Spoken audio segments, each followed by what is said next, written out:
abbiamo il museo, poi tourism here in Italy counts for some 13% of the GDP. So it's a very important sector for the country, which has effectively come to a halt in the last few months of the lockdown because of the coronavirus.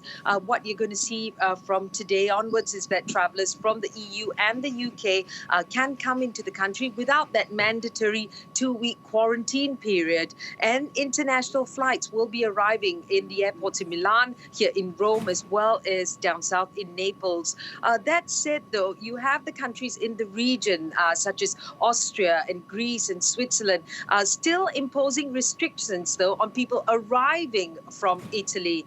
They have warned of health measures, and that might put off some people from traveling with concerns about what happens when they return back home. Now, the Foreign Minister, Luigi Di Maio, has warned these countries, saying that they cannot treat Italy like a leper, and he's going to be speaking to his counterparts in those countries just to try and see what they can do about it. That said, though, the economic impact, you can see it for yourself here in Rome, for example. The center of Rome is still very quiet. Restaurants and bars, even though they've been allowed to be open for the last 2 weeks or so, many of them are still shut because they rely on those tourists. And some 40 hotels are open out of 1,200 that you have here in the city. I think many are also going to be relying on domestic tourism because, as you said, there is travel now allowed within the country between different regions.